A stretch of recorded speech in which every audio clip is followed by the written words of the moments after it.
বর্তমান সরকার গভর্নর নিয়োগের ক্ষেত্রে দুর্বল পদক্ষেপ নিয়েছে বলে মন্তব্য করেছে বেসরকারি গবেষণা সংস্থা সিপিডি। শনিবার সিপিডি কার্যালয়ে নতুন সরকারের 180 দিন নিয়ে এক মিডিয়া ব্রিফিংয়ে কথা বলেন সংস্কার গবেষণা পরিচালক খন্দকার গোলাম মোয়াজ্জেম। এ সময় যুক্তরাষ্ট্রের সঙ্গে বাণিজ্য চুক্তি বাতিলের আহ্বান জানান তিনি। বাংলাদেশ সরকারের প্রধানমন্ত্রী পদে প্রায় ১.৫ বছরেরও বেশি সময় পর দেশে আবার নির্বাচিত রাজনৈতিক সরকারের যাত্রা শুরু হলো।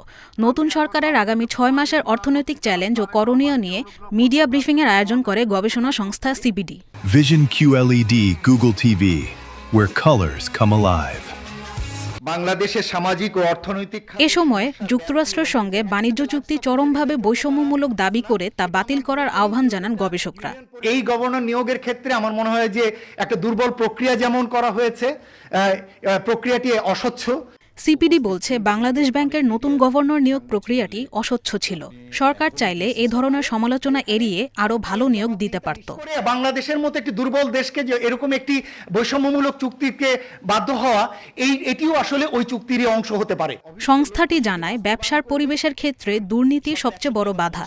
দুর্নীতি রোধে কর ন্যায়পাল নিয়োগের অনুরোধ জানান বিশ্লেষকরা। স্বচ্ছতা এবং জবাবদিহিতার জায়গাটিকে এবং বাস্তবায়নের অদক্ষতার জায়গাটিকে তারা সবচেয়ে বেশি গুরুত্ব দিয়েছেন বলে আমরা এখানে দেখতে পাচ্ছি।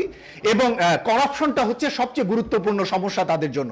ইনফর্মাল যে ট্রানজ্যাকশন বিভিন্ন সরকারি প্রতিষ্ঠানের সাথে করতে হয় এবং একই সাথে দুর্নীতি, এই বিষয়গুলো ব্যবসায়ীদের জন্য সবচেয়ে বড় চ্যালেঞ্জ। এ সময় রাজস্ব খাত এবং বিদেশি বিনিয়োগ ব্যবস্থাপনায় বড় ধরনের সংস্কারের আহ্বান জানায় সিপিডি। আদ্রিতা রাইন, ইন্ডিপেন্ডেন্ট নিউজ, ঢাকা।